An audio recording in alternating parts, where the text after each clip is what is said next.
નમસ્કાર ખેડૂત મિત્રો. આજે આપણે માઇકોરાઇઝા ફૂગ વિશે માહિતી મેળવવાની છે. હવે માઇકોરાઇઝા ફૂગનો ઉપયોગ દિવસે ને દિવસે છે વધી રહેલો છે. આપણે સૌ જાણીએ છીએ કે માઇકોરાઇઝા નામની જે ફૂગ છે તે વનસ્પતિના આ જે મૂળ હોય છે તેની અંદર દાખલ થઈ અથવા વનસ્પતિના મૂળ ઉપર રહીને વનસ્પતિને પાણી અને પોષક તત્વો દૂર દૂરથી પૂરા પાડે છે અને વનસ્પતિના વિકાસમાં ફાયદારૂપ થાય છે. પરંતુ આપણે અહીંયા એ સમજવાનું છે કે ઘણી બધી એવી વનસ્પતિ છે કે જેના મૂળની અંદર માઇકોરાઇઝા કોઈ પણ સંજોગોમાં મૂળ સાથે તે ગઠબંધન કરી શકતી નથી, જોડાઈ શકતી નથી, તેની પાસે ઊભી પણ શકતી નથી. હવે તેવા ઘણા બધા એવા પાકો છે તેની અંદર જો આપણે માઇકોરાઇઝા નામની ફૂગનો ઉપયોગ કરીએ તો આપણો પૈસાનો ખર્ચ વધવા સિવાય બીજું કશું થતું નથી.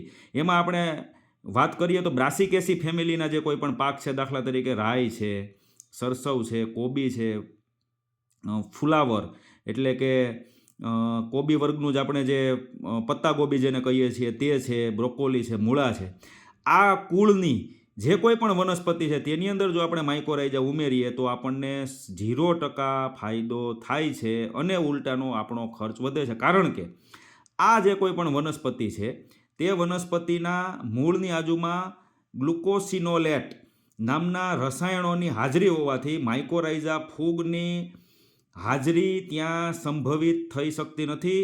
ત્યાં જમીનની અંદર જો માઇકોરાઇઝા હોય અને આ પાકનું વાવેતર કરવામાં આવે તો માઇકોરાઇઝા ફૂગનો પણ મૂળમાંથી સ્ત્રવિત થતો આ ગ્લુકોસિનેટ માઇકોરાઇઝાને છે ખતમ કરી નાખે છે.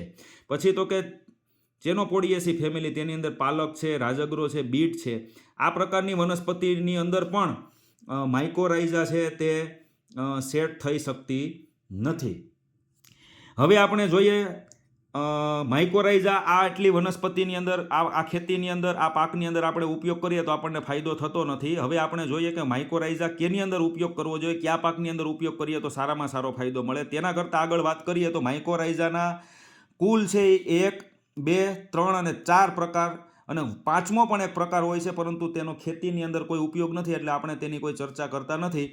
તો 5 પ્રકારની માઇકોરાઇઝા, 5 પ્રકારની માઇકોરાઇઝાની સ્પીસીસ હોય છે, તેમાંથી 4 પ્રકારની જે સ્પીસીસ છે તેનો ક્યાંક ને ક્યાંક ખેતી હારે તેનો સંબંધ છે. તો હવે તેમાં પહેલી આપણે વાત કરીએ અર્બ્યુસ્ક્યુલર માઇકોરાઇઝા, કે એ માઇકોરાઇઝા છે તે મૂળની અંદર પ્રવેશ કરે છે. હવે આપણે વાત કરીએ કે દાખલા તરીકે આ વનસ્પતિ છે તેનું આ મૂળ છે તો માઇકોરાઇઝા તેના મૂળની અંદર દાખલ થઈ શકે છે. પછી તો કે એક્ટોમાઇકોરાઇઝા, તો કે તે મૂળની બહારની બાજુમાં પોતાનો વિકાસ કરે છે, દૂર દૂર સુધી તે જતું હોય છે. પછી આ દૂર દૂરથી ફોસ્ફરસ છે, ઝીંક છે, પોષક તત્વો છે, પાણી છે, આવી રીતનું છે મૂળને આપે છે અને વનસ્પતિ છે પોતાનો વિકાસ છે કરતી હોય છે. હવે આપણે જોઈએ તો કે જે આ એક્ટોમાઇકોરાઇઝા છે તે મોટાભાગે જંગલી પ્રકારના જે વૃક્ષો હોય તેની અંદર હોય છે. ખેતી પાકોની અંદર તેનો ફેલાવો છે ઓછો હોય છે, પરંતુ બાગાયતી પાકોની અંદર આ એક્ટોમાઇકોરાઇઝા છે તે અસ્તિત્વમાં હોય છે અને તે આ રીતના વનસ્પતિ સાથે સહજીવન છે કરી લેતી હોય છે.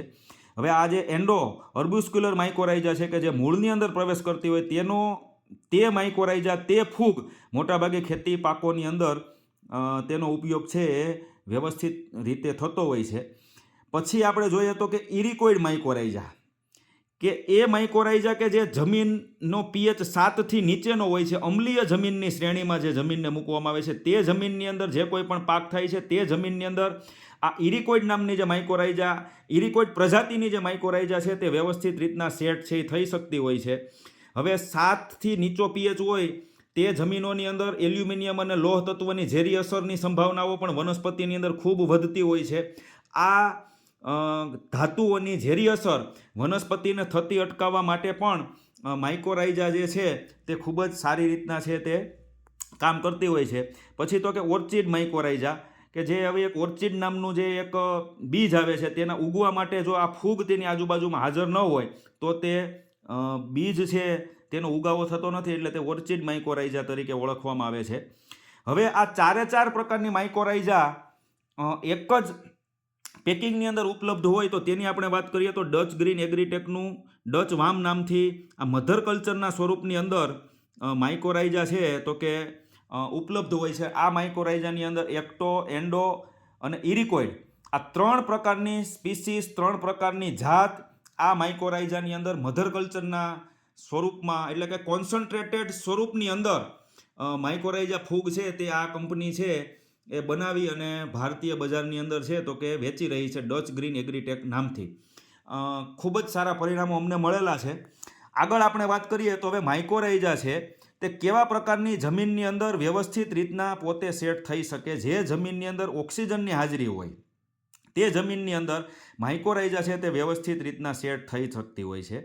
કારણ એ છે કે આ મૂળમાંથી જ્યારે મૂળમાં ગોઠવાયેલી માઇકોરાઇઝા મૂળમાંથી બહાર નીકળે છે એટલે માથું મૂળની અંદર રાખે, પૂંછડી બહાર કાઢે છે તો ફૂગ છે એ એકદમ સૌમ્ય હોય છે, એકદમ કહેવાય ને કે કુમળી અવસ્થામાં હોય છે. તે અવસ્થામાં રહેલી ફૂગને પોતાનો વિસ્તાર આગળ વધારવા માટે જમીનની વચ્ચેની સપાટી અંદર છિદ્રાળુતા એટલે કે પોરોસિટી અને ઓક્સિજનની હાજરી તો કે ફરજિયાત હોવી જોઈએ, તો જ આ માઇકોરાઇઝા પોતાનો વિકાસ છે એ કરી શકતી હોય છે. એટલે આ માઇકોરાઇઝા આપણે જ્યારે ઉપયોગ કરીએ છીએ ત્યારે જમીનની અંદર છિદ્રાળુતા અને પોરોસિટી જો વ્યવસ્થિત હોય તો તે વ્યવસ્થિત રીતે કામ છે કરી શકે છે. હવે આગળ વાત કરી કે ભાઈ ગ્લુકોસિનોટની હાજરી હોય તેવા પાકોની અંદર માઇકોરાઇઝા કામ નથી કરતી, તો હવે આપણે વાત કરીએ તો કે આ સિવાયના અન્ય કોઈ પણ પાકો, દાખલા તરીકે કેળા છે, પપૈયા છે, શાકભાજી છે, નાળિયેરી છે, ધાન્ય છે, કઠોળ છે, ફળાઉ વૃક્ષો છે, આંબા છે, તેની અંદર ફરજિયાત આપણે માઇકોરાઇઝાનો છે તો કે ઉપયોગ કરી દેવો જોઈએ. અને ખાસ જે માઇકોરાઇઝાની અંદર ઇરિકોઇડ માઇકોરાઇઝાની સ્પીસીસ આવતી હોય તેવા મધર કલ્ચર હોય તેવું માઇકોરાઇઝાનો ઉપયોગ છે આપણે વ્યવસ્થિત રીતના ફરજિયાત છે તો કે કરવો જોઈએ, જેનાથી આપણને જમીનની અંદર જે કોઈ પણ ખામીઓ હોય એ ખામીઓની ઉપર ચડીને પણ માઇકોરાઇઝા પોતાનું છે તો કે વ્યવસ્થિત કામ કરી શકે. હવે આપણે આજના વિડીયોમાં જોયું કે ક્યાં અમુક પાકોની અંદર જો આપણે માઇકોરાઇઝાનો ઉપયોગ કરીએ તો આપણો ખર્ચ માત્ર વધે છે, બીજો કોઈ ફાયદો થતો નથી. ફરી મળીશું, ત્યાં સુધી રજા આપો. આભાર.